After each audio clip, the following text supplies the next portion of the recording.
7 Houston, how close are you now? We're close to about 70 feet. It's tumbling rather wildly, so we're trying to stay away from it.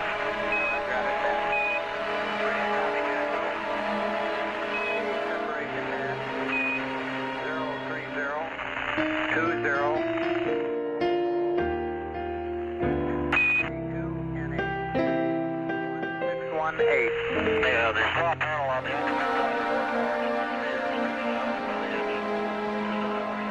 the other three are working fine. Roger, copy.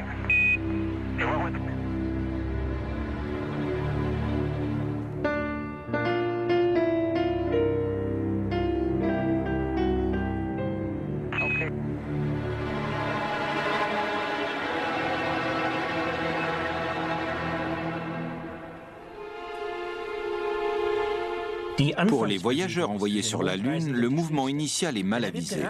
Ils seront catapultés dans les airs au-delà des montagnes et des océans, comme par la force d'un canon.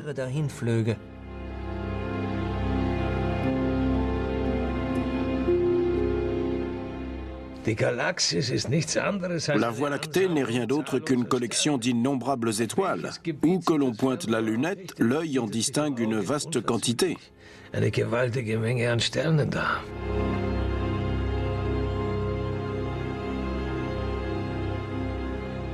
Kepler et Galilée, amis intimes, savants, rivaux.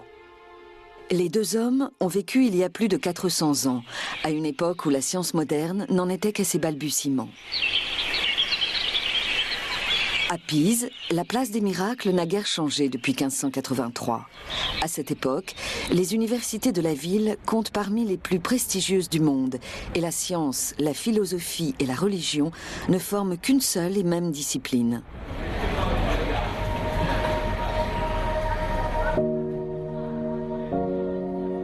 À 19 ans, Galileo Galilei est étudiant en mathématiques. Issu d'une famille bourgeoise, c'est un jeune homme enthousiaste, curieux de tout et fervent catholique.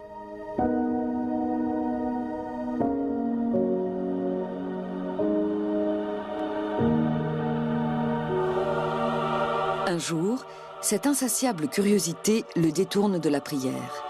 Il s'aperçoit que le chandelier suspendu au plafond de la cathédrale se balance. Mais pourquoi donc?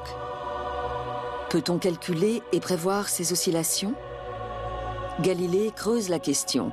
Ses réflexions l'amènent à énoncer les lois du pendule, qui deviendront l'un des fondements de la mécanique moderne. Pour sa famille, ce genre de découverte est dépourvu d'intérêt financier.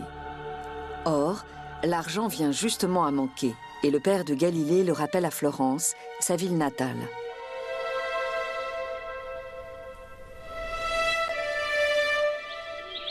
Au même moment, à 700 km de là, Johannes Kepler, de 9 ans le cadet de Galilée, est encore à l'école. Pensionnaire dans divers séminaires protestants, l'adolescent délicat est le souffre-douleur de ses camarades. Son journal intime témoigne d'un quotidien difficile. J'ai terriblement souffert et même failli mourir de mes malheurs. La cause, c'est ma honte et la haine de mes camarades. Aiguillé par la peur, je les avais dénoncés. Pendant une dispute suscitée par la boisson au cabaret, j'ai été battu. Kepler ne parvient pas à s'intégrer à cet environnement. Il faut chercher la raison de ce malaise dans son enfance. Son père a abandonné sa famille et parcourt l'Europe comme mercenaire, contraignant les siens à vivre dans le déshonneur et les privations. Cette hantise de la pauvreté a poursuivi Kepler toute sa vie. Il parvient tout de même à terminer sa scolarité et entre en 1589 à l'université de Tübingen. C'est là que l'un de ses professeurs, Michael Maestlin, lui fait découvrir la théorie de Copernic. Le jeune étudiant pressent déjà que le Soleil ne tourne pas autour de la Terre.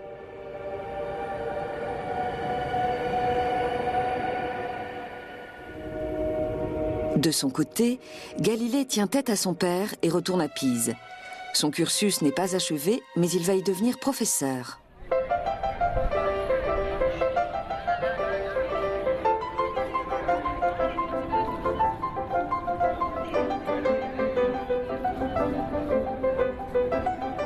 La tour penchée de Pise donne souvent envie aux touristes de faire des expériences curieuses.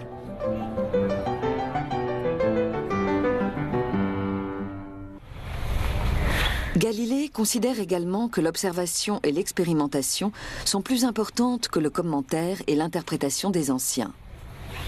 Il lui arrive donc souvent de s'opposer aux doctrines établies. Ce qu'il veut, c'est trouver la loi qui régit la chute des corps.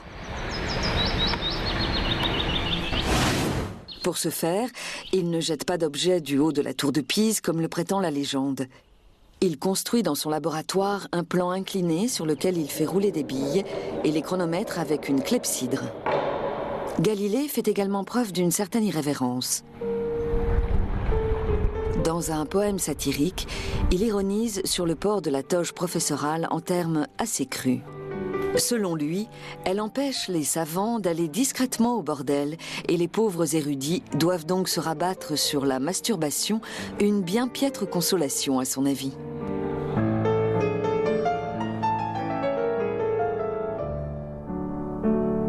À la mort de son père, Galilée doit subvenir aux besoins de toute sa famille.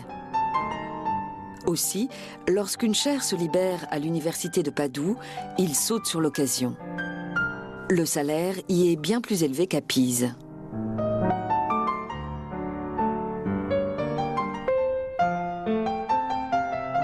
Kepler met fin prématurément à ses études de théologie. En Styrie, les enseignants protestants sont très recherchés et les diplômés de l'université de Tübingen sont appréciés dans tous les pays germanophones. En 1594, on offre à Kepler un poste de mathématicien à l'école protestante de Graz. On me proposa alors un poste en astronomie, mais à dire la vérité, je n'acceptais de le prendre que parce que mes professeurs m'y exhortèrent. Ce n'est pas que je craignais l'éloignement de la ville, mais j'hésitais plutôt à cause de la nature inattendue et déconsidérée de l'offre et de l'insuffisance de mon éducation dans cette branche de la philosophie. J'acceptais, riche de talent plus que de connaissances, après avoir reçu à de multiples reprises l'assurance que je ne renonçais pas à mon droit de saisir une meilleure place si elle s'offrait à moi.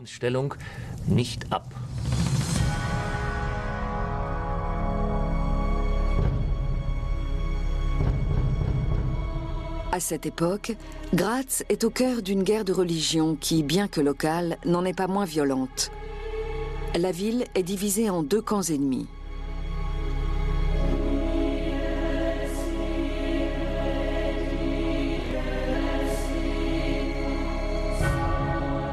D'un côté, les Habsbourg, catholiques du château, avec une institution toute proche, la vieille université.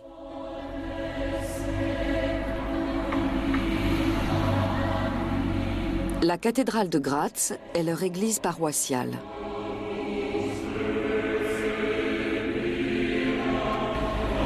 De l'autre côté, les nobles protestants, alliés aux artisans, marchands et aux maires. Leur institution, c'est l'école où enseigne Kepler. Les fondations de ces murs forment encore l'un des 4 côtés de la vieille place du Paradishof. En tant que mathématicien de l'école protestante, Kepler gagne moins bien sa vie qu'un artisan. Et au bout d'un an, aucun élève ne s'est encore présenté pour suivre ses cours. Il doit donc enseigner d'autres matières. Ses obligations professionnelles lui laissent le temps de se consacrer à ses recherches théoriques et ses calculs. Depuis qu'il a découvert les théories de Copernic, il veut expliquer le cosmos. La doctrine de l'Église est celle de Claude Ptolémée. Au second siècle de notre ère, l'astronome grec a placé la Terre au centre du cosmos et les planètes et le Soleil en orbite autour d'elle. Mais à partir de 1543, un nouveau modèle remet profondément en cause cette vision de l'univers.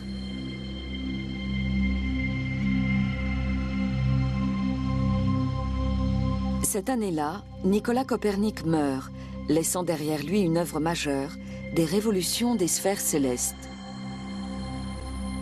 Il y place le Soleil au centre du cosmos. Kepler fait partie de la poignée de savants qui reconnaissent la valeur de l'héliocentrisme. il se met à travailler à son premier ouvrage, le Mysterium Cosmographicum. Il croit à une logique esthétique. Son modèle est élégant, mais faux, car il part du principe que l'orbite des planètes est circulaire. Il envoie ses conclusions au plus célèbre astronome de l'époque, Tycho Brahe. Ses travaux font forte impression sur le savant danois. Votre livre, que vous appelez « Précurseur des traités cosmographiques », m'a plu au-delà de toute mesure. Votre compréhension aiguë et vos observations pertinentes brillent de mille feux.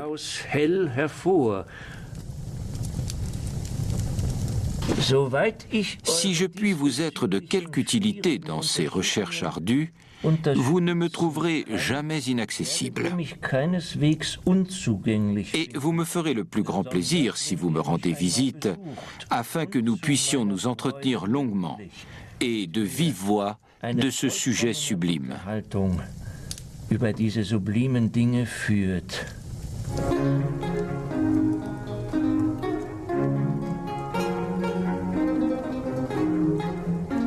Kepler envoie en outre 2 exemplaires de son livre à la célèbre université de Padoue. La ville est alors sous domination vénitienne et profite amplement des richesses de la Sérénissime. Galilée entend parler de ce traité. Il y voit immédiatement l'occasion de tisser des liens avec son confrère allemand.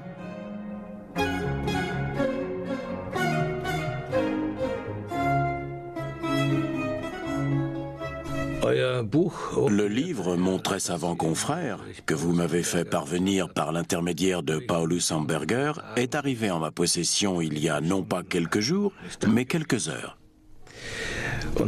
Je vous remercie vivement de m'avoir honoré d'une telle preuve de votre amitié. Le livre ne lui était pas directement adressé, mais Galilée n'en est pas moins avare d'effusion. Il se révèle comme un partisan de la théorie de Copernic et n'oublie pas de mentionner au passage son propre mérite. J'ai beaucoup de chance d'avoir un tel homme comme compagnon dans ma quête de la vérité et de connaître un ami de la vérité. Il est navrant de voir à quel point si peu de gens s'efforcent de l'atteindre et s'adonnent à une manière incorrecte de philosopher.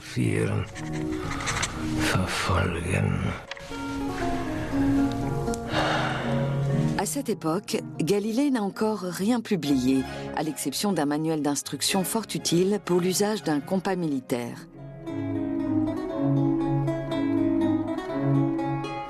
Il est encore réticent à l'idée de surprendre, voire de choquer la communauté des savants avec ses idées et de s'attirer ainsi des ennuis. Il n'est pas encore prêt.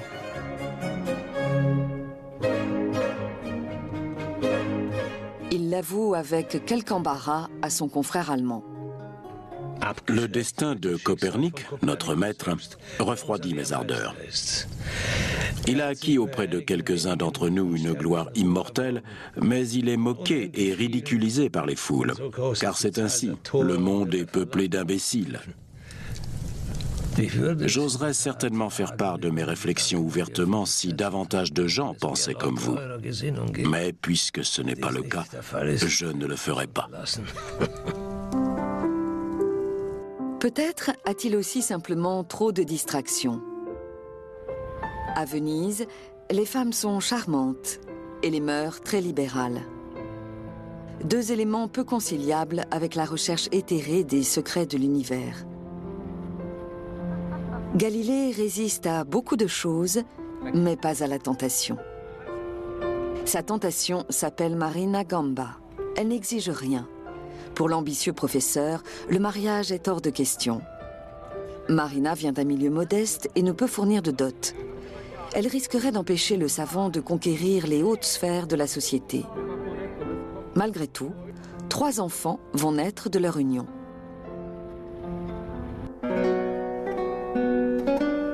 Dans Gratz, la puritaine, une liaison hors mariage comme celle de Galilée est impensable. Kepler ne choisit pas la facilité. Il épouse Barbara Müller, une jeune veuve issue d'une famille bourgeoise. Elle apporte dans ce mariage sa fille adolescente et une fortune considérable.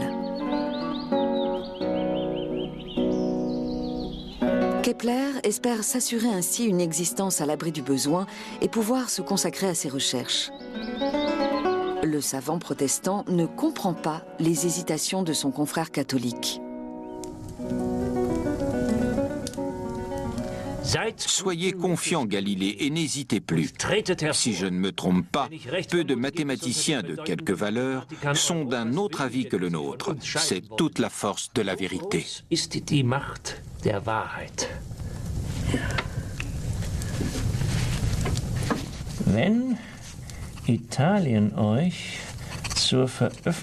Si l'Italie ne semble pas ouverte à vos publications et que vous y rencontrez des obstacles,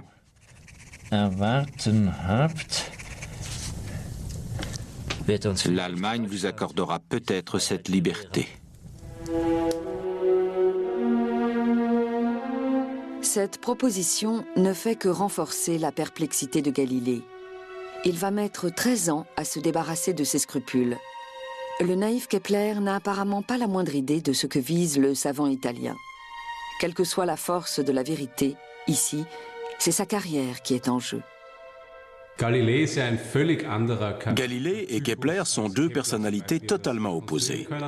D'après ce qu'on sait, et on a pas mal de documents à ce sujet, le savant toscan était un peu arrogant. Il pouvait être hautain, se laisser emporter par la supériorité de ses capacités intellectuelles. Il avait une conscience de classe aiguë et une grande fierté nationale. Dans ses échanges avec Kepler, il était plutôt réservé et il ne se confiait jamais totalement dans sa correspondance. Comme s'il considérait que ce Tedesco, cet Allemand, n'était pas tout à fait à la hauteur. Kepler était un peu plus jeune que lui et il n'était pas professeur d'université. On peut supposer que Galilée visait un but précis, celui de monter dans l'échelle sociale. Et il faisait une grande distinction dans ses communications selon l'origine et la position professionnelle de son interlocuteur. Mais la lumière de la vérité est déformée par le filtre de la politique. La contre-réforme s'en prend à la science pour la contrôler. On donne à Johannes Kepler le choix entre se convertir au catholicisme ou quitter Graz. Dans ce dernier cas, que va devenir la fortune de sa femme ? Pendant des mois, il hésite. Ne serait-il pas plus simple et plus avantageux de changer de confession ?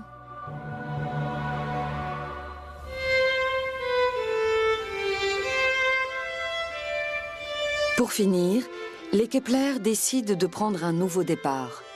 Ils s'installent à Prague. La guerre fratricide qui divise la maison Habsbourg a fait de la ville l'une des plus accueillantes de l'Empire pour les protestants.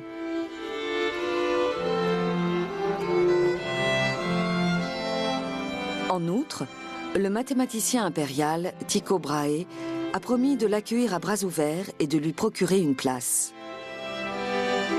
Dans la réalité, les choses sont un peu différentes. Kepler est déçu. Tycho Brahe, de 25 ans son aîné, ne le considère pas comme son égal, mais plutôt comme une machine à calculer. Dès le début, le conflit est latent. Ce qui intéresse surtout Kepler, ce sont les immenses collections de données de Brahe. Le savant danois a passé des décennies à noter minutieusement ses observations célestes.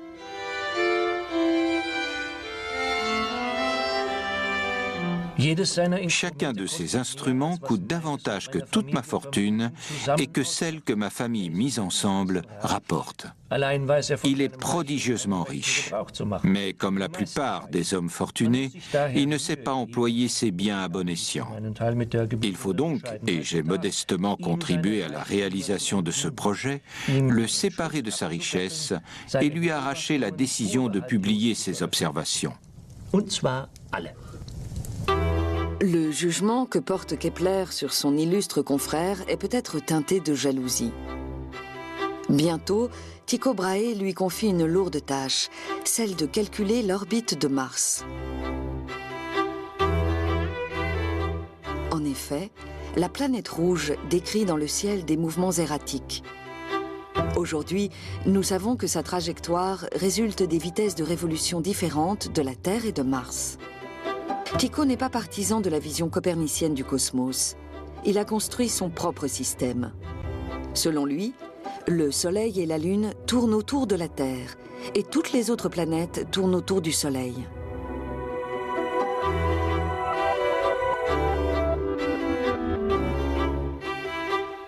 Le conflit entre les deux savants semble inévitable.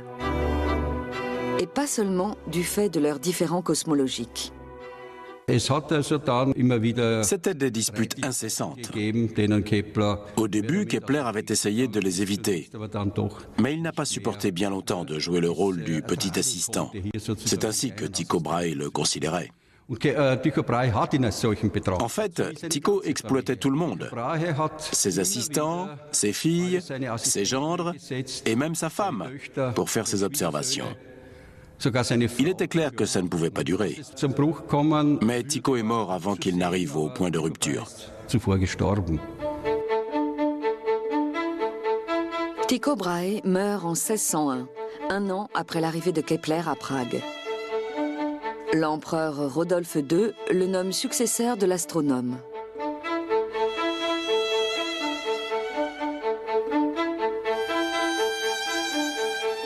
Le nouveau mathématicien impérial se met en devoir de réviser les notes de Brahe.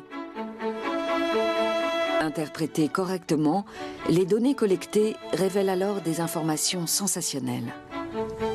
Vous pensez que j'invente n'importe quelle hypothèse plaisante, que je m'applique à la rendre attrayante à votre goût et qu'ensuite seulement je la prouve par mes observations? Rien de plus faux. En vérité, quand une hypothèse a été établie et fondée par l'observation, je ressens le besoin impérieux de chercher si je n'y découvrirais pas une belle cohérence naturelle. L'interprétation faite par Kepler des données de Tycho Brahe fonde l'astronomie moderne. Le mathématicien trouve une logique dans ces tables couvertes de longues lignes de chiffres. L'écart de 8 minutes d'arc dans les coordonnées de l'orbite martienne le taraude. Et s'il ne s'agissait pas d'un cercle parfait?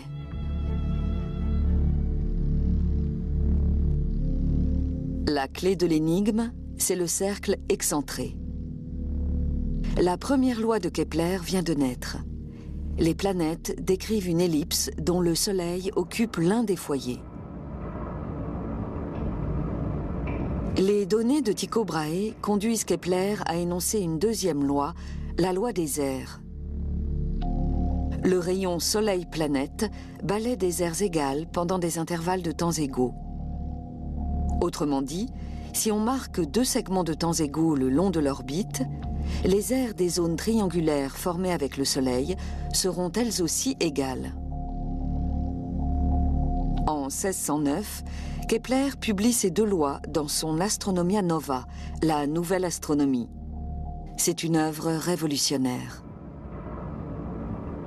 Le sous-titre de l'Astronomia Nova, c'est Physica Celestis. Et de fait, Kepler fonde la physique céleste. C'est là qu'on voit tout l'aspect révolutionnaire de la chose. Kepler va au-delà des apparences pour les expliquer. Dès lors, l'astronomie n'est plus une activité purement mathématique où l'on se contente de calculer et de décrire, mais une science qui rend raison des phénomènes. Depuis 400 ans, cette exigence n'a cessé d'être appliquée à tous les domaines de l'univers.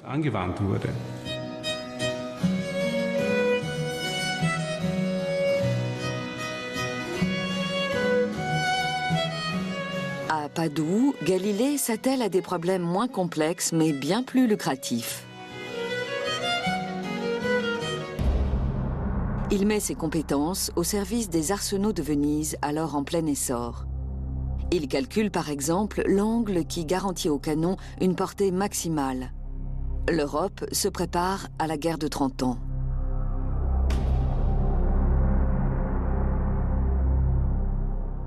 Les cieux semblent eux aussi annoncer une tempête. Une supernova apparaît dans le ciel de Prague. Kepler se prépare à tirer des enseignements extraordinaires de son observation. En 1604, une nouvelle étoile est apparue dans la constellation d'Ophiuchus, ou Serpentaire.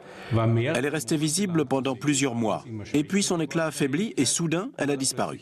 C'était la consternation.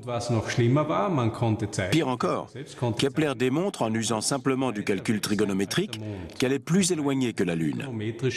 Si elle avait été aussi proche, on aurait dû observer un déplacement notable de l'étoile. Or, ce n'était pas le cas. Il se produisait donc des changements dans la sphère des étoiles fixes. Elle n'était pas immuable.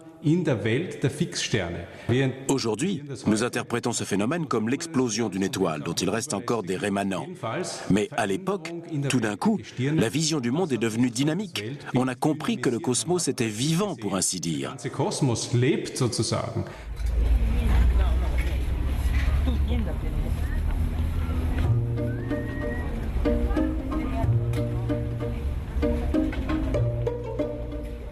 Un jour, un marchand itinérant arrive à Padoue avec les dernières nouveautés de Hollande, dont une lunette d'approche. On ne sait pas avec certitude qui l'a inventée, mais le Hollandais Hans Lippershey est le premier à l'avoir fabriquée. Le marchand souhaite proposer sa lunette au Sénat de Venise dans un but militaire.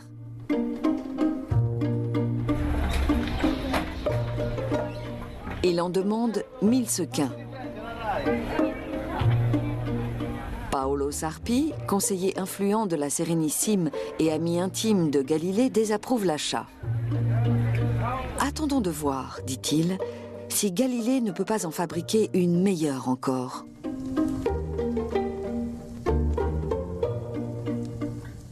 Je préparais d'abord un tube de plomb, aux extrémités duquel j'appliquais 2 lentilles, dont chacune avait une face plane, convexe pour l'une, concave pour l'autre.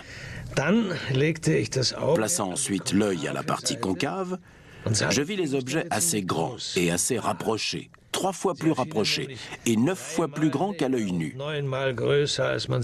J'en fabriquai ensuite un plus précis qui agrandissait les objets plus de 60 fois.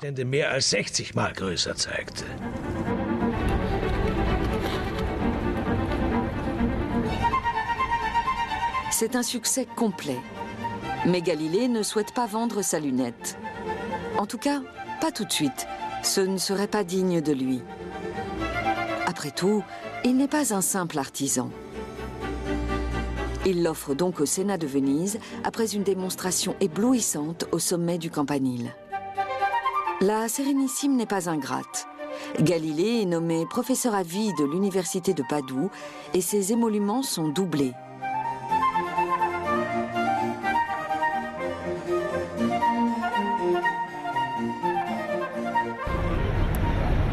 À Prague, Kepler est bien loin de ce faste.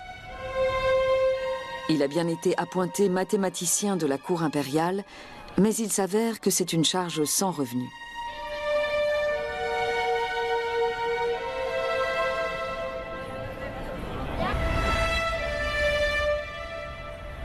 Pour attirer l'attention de l'empereur et dans l'espoir d'obtenir enfin le salaire promis, Kepler lui dédie son Astronomia Nova. Mais Rodolphe II a bien d'autres soucis. Le conflit avec son frère Mathias s'envenime. Tout le budget de l'Empire est consacré aux dépenses militaires. L'entretien des troupes de mercenaires, comme celle de l'armée de Passau, coûte particulièrement cher. En 1610, un traité de paix est signé. À Padoue, Galilée est loin de la guerre. Il n'utilise pas seulement sa nouvelle invention dans un but financier. Une nuit, il installe sa lunette sur sa terrasse et la pointe vers le ciel étoilé. Ce qu'il voit révolutionne sa conception du cosmos. Il observe d'abord la Lune. Le satellite de la Terre excite l'imagination des hommes depuis des millénaires. C'est aussi le corps céleste le plus proche. Et grâce à la technologie dont il dispose, Galilée peut l'observer de près. Il découvre un phénomène semblable à l'aube sur la Terre. Quand nous observons les vallées qui ne sont pas encore remplies de lumière, les montagnes qui les entourent et qui tournent le dos au soleil apparaissent brillamment éclairées. Leurs crêtes sont couronnées de lumière. Galilée fixe le visage de la Lune sur des croquis et des dessins. C'est lui qui, le premier, comprend l'irrégularité de sa surface. Les reliefs qui apparaissent à la jonction ombre-lumière montrent clairement qu'elle n'est pas aussi lisse qu'une balle. À Prague, Kepler est enchanté par les descriptions de son confrère. Aujourd'hui, nous savons que les cratères de la Lune sont dus à des impacts de météorites. Mais l'approche du savant est plus poétique. Vous les comparez aux vallées de notre Terre, et j'admets qu'il existe de telles vallées circulaires, notamment en Styrie.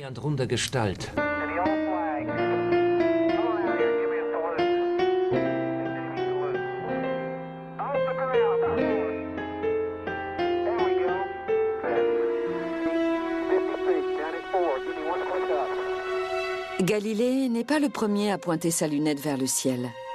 Mais il est le seul à interpréter correctement ce qu'il voit. Et il ne cesse de perfectionner son instrument. Le musée d'histoire des sciences de Florence abrite les 2 seules lunettes encore existantes fabriquées par Galilée. Ici, on sait tout des secrets et des performances de sa lunette.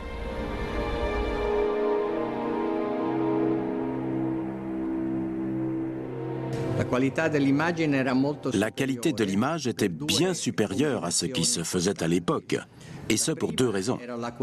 Tout d'abord, la qualité des finitions. Galilée travaillait les lentilles de façon empirique. C'était bien plus précis que les méthodes employées par les lunetiers de l'époque. Deuxième raison, la qualité du verre. Galilée a utilisé du verre particulièrement pur et transparent qui venait des fours de Murano. Il enseignait à Padoue, mais il se rendait fréquemment à Venise.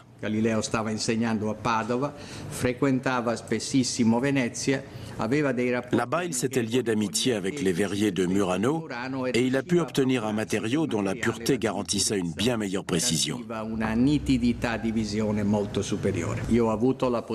J'ai eu la chance de regarder à travers l'une des lunettes de Galilée. Quand on essaie un instrument de ce type, on a tendance à penser qu'on ne va rien voir. Mais en réalité, on voit très bien. Pour corriger les déformations, Galilée a équipé sa lunette d'une ouverture qui permet d'utiliser les lentilles moins galbées. Il a ainsi réussi à diminuer les effets de l'aberration chromatique.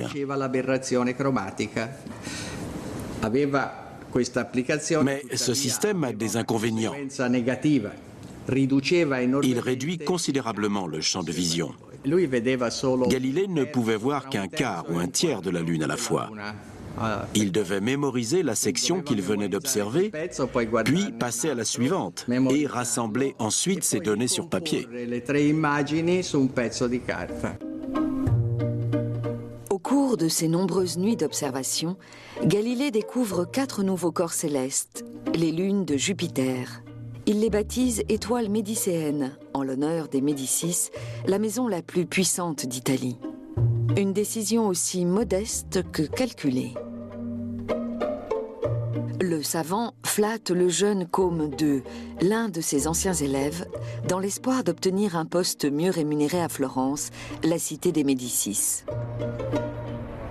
À la cour des grands-ducs de Toscane, il jouirait d'un plus grand prestige qu'en tant que simple professeur de Padoue. Marina Gamba, sa maîtresse, est un obstacle à la réalisation de ce projet. Alors, lorsqu'en 1610, les Médicis lui offrent un poste à la cour de Florence, il l'abandonne. Leur fils reste avec sa mère et Galilée fait entrer ses filles au couvent San Matteo, près de Florence. Elles y deviennent religieuses.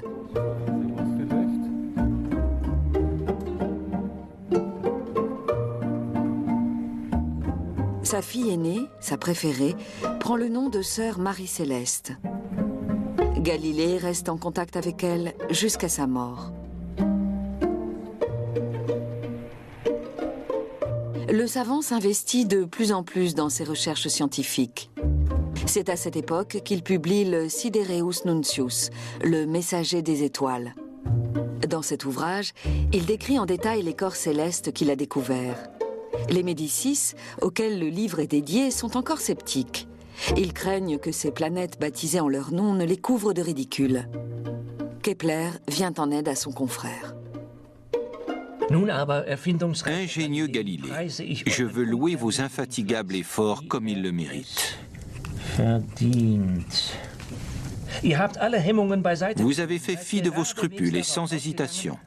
Vous avez permis à vos yeux de chercher la vérité, chassant tous les spectres de l'ignorance. Soumis à la puissance de votre démonstration, je reconnais l'incroyable finesse de la substance céleste. Enfant, Kepler a contracté la variole qui l'a rendu très myope. Il ne possède pas de lunettes et demande à Galilée de lui en fournir une. Il veut ainsi analyser les principes mathématiques de la lunette et, si possible, la perfectionner encore.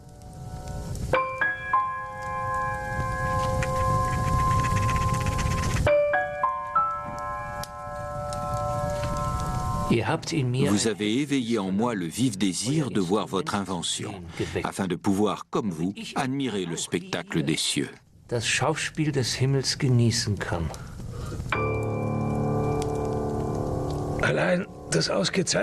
Mon propre instrument n'est plus en ma possession. Le grand-duc de Toscane me l'a réclamé pour l'exposer dans sa galerie. Mais une fois à Florence, je fabriquerai dès que possible de nouvelles lunettes pour les envoyer à mes amis. Il a écrit cela pour la forme. En réalité, il voulait conserver l'exclusivité de l'instrument et sa longueur d'avance. C'est un premier point. Le second, c'est qu'il prétend qu'il ne peut pas donner le sien parce qu'il appartient désormais au grand-duc. On peut douter de la vérité historique de cette assertion. Il voulait sans doute garder la lunette pour lui. Il pensait clairement à ses rivaux. Galilée faisait toujours très attention à protéger ses découvertes. C'était sa lunette. Il l'avait conçue pour son propre usage et pour le Sénat de Venise. Mais c'était sa création et il entendait la conserver pour lui-même.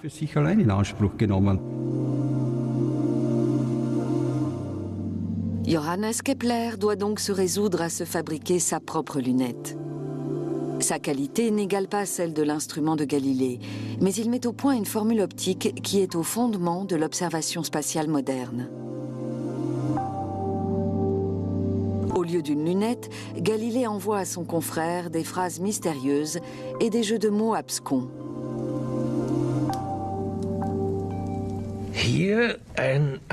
Voici une anagramme au sujet d'une observation importante.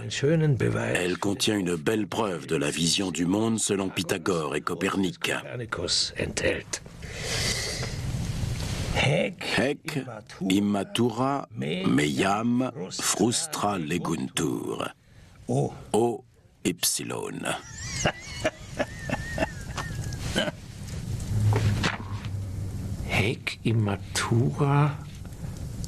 L'énigme dans laquelle Galilée a caché son message met Kepler au désespoir. Au bout de 8 tentatives, il abandonne. Vénus imite les phases de la Lune. Je l'ai tout d'abord vue comme un cercle parfait, puis comme un demi-cercle, enfin comme un croissant tournant le dos au Soleil. Cette merveilleuse observation est la preuve indéniable que Vénus tourne autour du Soleil. Vous-même et les autres coperniciens devriez être fiers d'avoir philosophé correctement. De l'autre côté des Alpes, l'Europe a d'autres soucis. Pendant que Galilée compose ses anagrammes savantes, à Prague, le monde de Kepler s'écroule. Abandonnée par son chef, l'armée de Passau marche sur Prague. Elle attaque la population civile avec une cruauté inouïe. La guerre et les épidémies transforment la ville en morgue. Le fils de Kepler meurt de la variole. Pour mettre sa famille en sécurité, Kepler postule à un emploi de mathématicien à Linz, en Autriche. Mais pour Barbara Kepler, il est trop tard. Elle meurt avant le déménagement. J'ai perdu mon épouse et les efforts que j'ai déployés pour sa guérison n'auront servi à rien. Elle était accablée par les crimes bestiaux des soldats et par la vue du sang répandu dans toute la ville, dévorée par l'angoisse d'un avenir sans espoir. Les souffrances ne l'ont pas épargnée et, pour finir, elle a contracté le typhus. Kepler trouve refuge dans son travail. Sa correspondance avec son confrère italien a cessé de le captiver. Il en a assez et il écrit à Galilée pour lui demander une pause.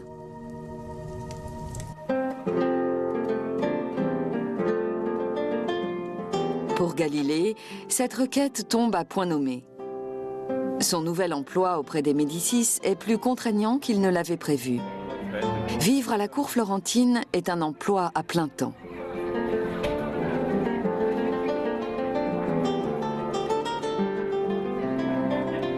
Les batailles scientifiques et joutes oratoires sont alors à la mode. Galilée considère comme nécessaire non seulement d'avoir un avis sur tous les aspects de la vie humaine, mais encore de le fonder scientifiquement. Sinon, pourquoi les Médicis auraient-ils voulu s'entourer d'un célèbre savant? Pourquoi la glace flotte-t-elle? La dispute avec les érudits florentins à ce sujet va durer presque un an. C'est une question fastidieuse et chronophage qui détourne Galilée de ses précieuses observations astronomiques. Il n'en fait pas moins une découverte sensationnelle qu'il communique à Kepler en 1612. J'ai pensé qu'il vous plairait d'entendre que j'ai enfin calculé les révolutions des lunes de Jupiter et établi des tables à ce sujet. Pour ce qui est du Soleil, il s'est écoulé un peu plus de 15 mois depuis que j'ai observé pour la première fois des taches noires sur le Soleil. L'été dernier, quand j'étais à Rome, je les ai montrés à quelques prélats et autres seigneurs. Ils ont exprimé diverses opinions pour les expliquer, mais ils sont tous loin de la vérité. Très loin. L'observation des taches solaires a deux grandes conséquences. La première porte sur la vision du monde et la seconde est d'ordre pratique. La conséquence idéologique, c'est que le Soleil n'est pas immaculé comme on le croyait depuis des siècles.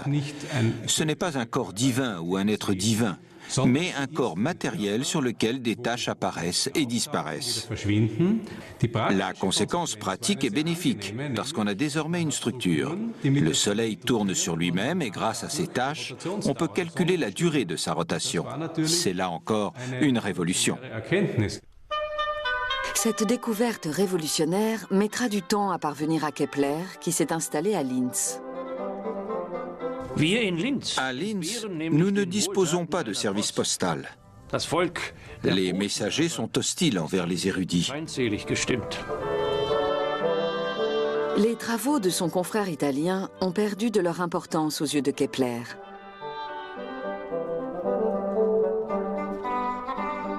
À Linz, il occupe de nouveau un poste de professeur dans une institution protestante, comme à Graz. C'est un pas en arrière pour sa carrière. Mais sa vie privée est une priorité. Kepler a décidé de se remarier, non sans avoir longtemps hésité entre 11 candidates. Était-ce un effet de la Providence ou une faute morale de ma part? Voilà que depuis 2 ans, mon esprit s'est trouvé tiraillé dans toutes les directions. J'étais à l'affût de nombreux partis, tous très différents les uns des autres. Si c'était la Providence divine, quelle était donc son intention pour chacune de ces personnes et de ces affaires? À Linz, il mène la vie contemplative d'un érudit de province assuré d'un emploi fixe. Et il n'est insensible à aucun problème, si insignifiant soit-il. Les marchands de vin du Danube lui donnent l'envie, à lui, l'homme qui a mesuré le cosmos, de calculer la contenance des tonneaux de vin. Pour une raison ou une autre, il doute des méthodes de mesure locale. Le vendeur est arrivé muni d'une baguette de mesure. C'était son seul instrument. Il n'a pas tenu compte des différences entre les tonneaux. Il n'a pas eu d'égard pour leur forme et n'a fait aucun calcul. Il s'est contenté de plonger l'extrémité de sa baguette à l'oblique dans l'ouverture d'un tonneau plein, jusqu'au bord opposé de la douelle circulaire, ce qu'on appelle dans le langage local le fond. Il publie immédiatement le résultat scientifique de cet examen. Le Nova Stereometria est l'une des 23 publications écrites par Kepler au cours des 14 années passées à Linz.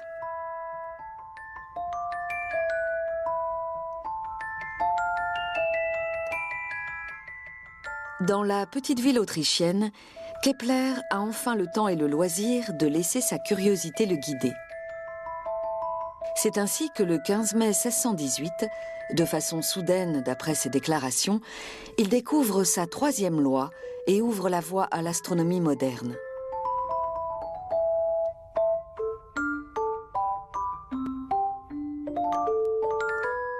Le carré de la période de révolution est proportionnel au cube du demi-grand axe de l'orbite. Cela paraît compliqué? En réalité, c'est très simple. Cela veut dire que plus une planète est éloignée du Soleil, plus elle se déplace lentement. Quelques jours après cette découverte, le 23 mai 1618, l'Europe sombre dans le chaos. La défenestration de Prague marque le début de la guerre de 30 ans. Ferdinand d'Autriche veut se venger. La persécution des protestants commence. Les troupes catholiques bavaroises occupent Linz. Kepler apprend que sa mère a été arrêtée et accusée de sorcellerie. Il met sa famille à l'abri à Ratisbonne et se rend dans le Württemberg pour assister sa mère au tribunal. Mais le procès dure plus longtemps que prévu. Ma famille n'est pas menacée par le danger. Et l'ombre qui s'est abattue sur notre réputation sera dissipée par la lumière de la vérité. Mais cette affaire fait fondre notre peu de fortune et le procès ne se termine pas. La mère de Kepler n'est pas soumise à la torture, mais on la menace en lui décrivant par le menu les supplices qu'on lui fera endurer. Elle se refuse malgré tout à admettre quoi que ce soit. Le tribunal ne peut rien prouver contre elle. Elle est finalement relâchée en octobre 1621. Elle n'a pas été acquittée. Cela aurait coûté trop cher au Seigneur. On l'a simplement laissée partir en secret, à la nuit tombée. Kepler s'est battu contre cette décision parce qu'il voulait récupérer ses fonds. Il avait investi beaucoup dans le procès et exigeait qu'elle soit officiellement acquittée. Dans ce cas, il aurait pu demander qu'on rembourse ses frais. Mais ça n'a pas été le cas. Et sa mère est décédée 6 mois plus tard.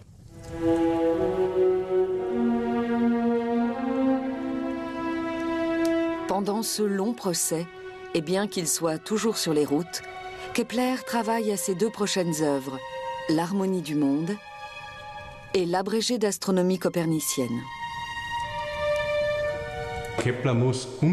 Kepler devait être un véritable acharné. Il était capable de travailler dans les pires conditions. Il travaillait dans des carrosses, en pleine nuit. Dès qu'il avait un créneau de libre, il travaillait. C'est la seule façon d'expliquer son œuvre prolifique. Dans ces mêmes conditions, un scientifique contemporain ne produirait pas un dixième de ce que Kepler a écrit.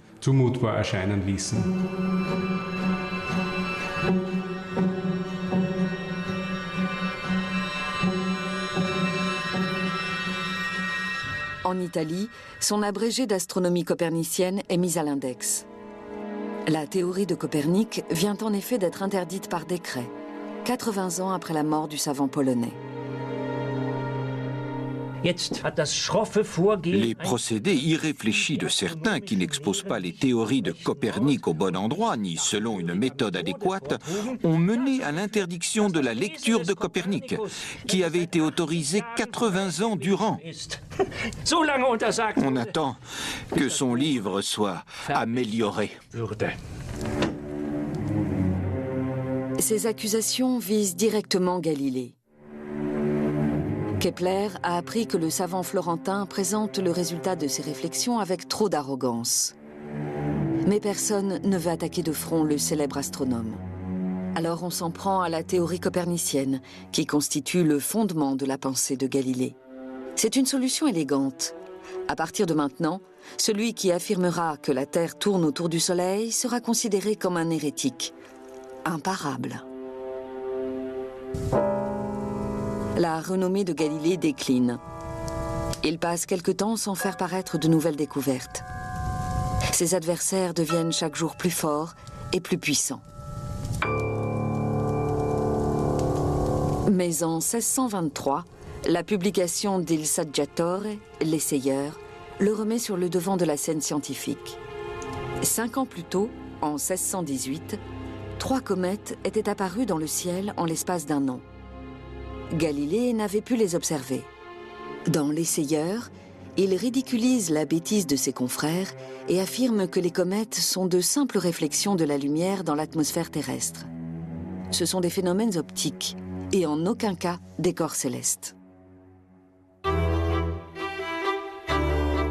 De son côté, Kepler met enfin la dernière main à l'œuvre de sa vie, les tables rudolphines.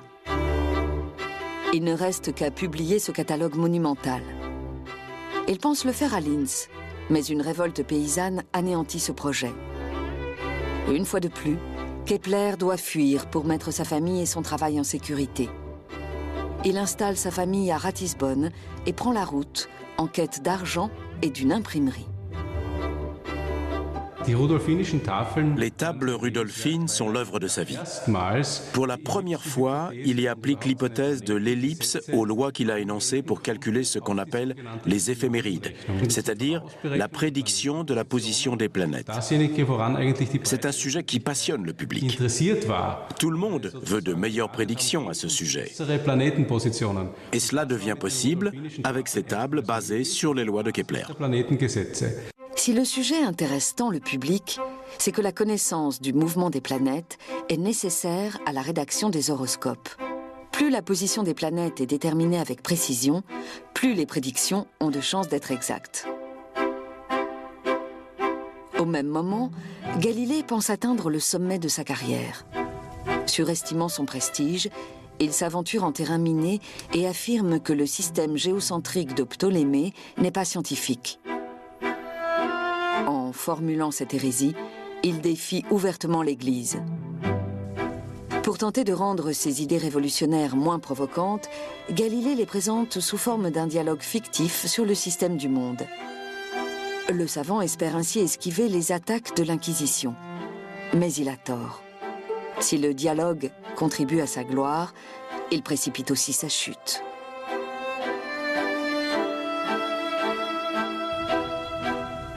Kepler désespère de faire paraître un jour ses tables. C'est alors que Wallenstein intervient. Le généralissime des armées impériales est aussi puissant que superstitieux.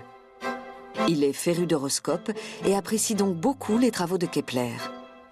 Il lui promet un généreux salaire annuel et lui offre l'usage de son imprimerie du château de Sagan.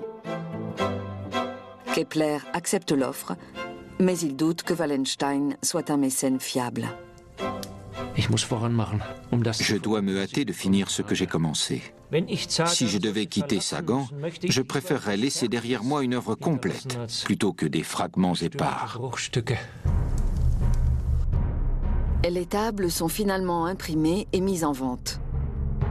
Mais le 13 septembre 1630, Wallenstein est congédié par l'empereur. Kepler prend peur. Il est persuadé que le salaire promis s'est envolé en fumée.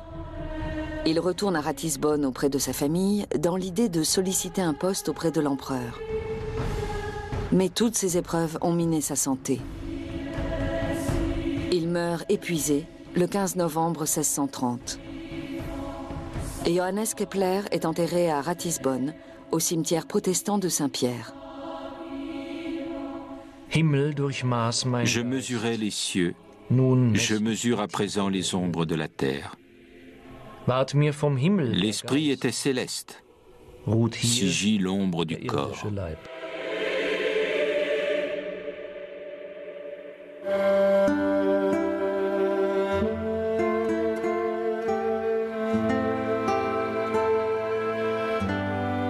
Galilée est au comble du bonheur.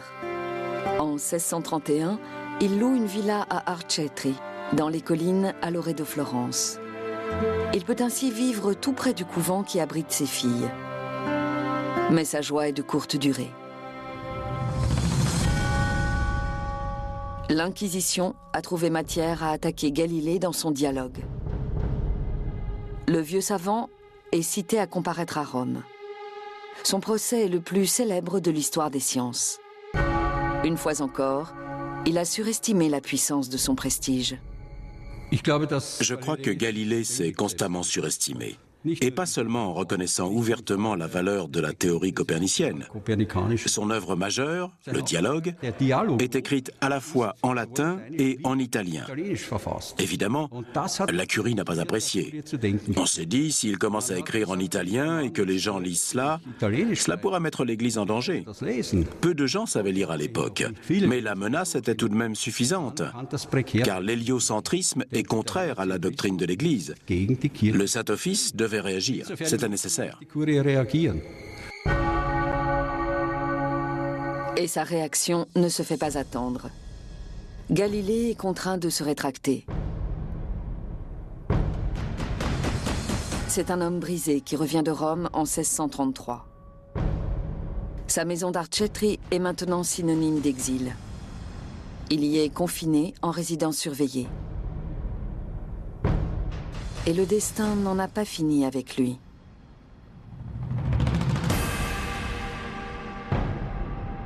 Trois mois plus tard, sa fille préférée, sœur Marie-Céleste, meurt. Et comme si ce n'était pas suffisant, il devient peu à peu aveugle. Galilée passe les 9 dernières années de sa vie dans une obscurité grandissante. Il meurt le 8 janvier 1642. «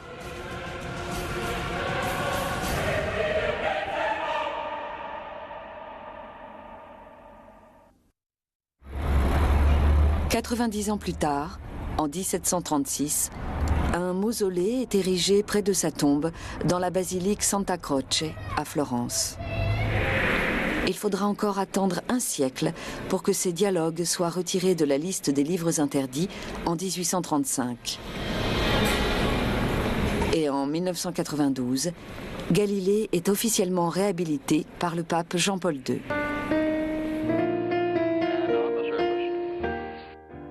Il faut mesurer ce qui est mesurable, et ce qui ne l'est pas, il faut le rendre mesurable. La tombe de Kepler n'a jamais été retrouvée. Le cimetière Saint-Pierre, autrefois situé à l'extérieur de Ratisbonne, a disparu. Un foyer étudiant se tient aujourd'hui à sa place. Seul un panneau rappelle Kepler. Donnez-moi des vaisseaux ou une voile pour voyager dans les cieux. Mais qui habite ces mondes, si toutefois ils sont peuplés? Qui sont les maîtres du cosmos, eux ou nous? Et tout ceci est-il fait pour l'homme? I was strolling on the moon one day in a merry month of December. Now, May, when much to my surprise, by a pair of roguish eyes, in a moment my poor heart was stole away. A smile was all she gave to me. But soon we were happy as could be. I immediately raised my hat and finally did remark, I never shall forget the charmer that I met. That happy day was strolling in the park.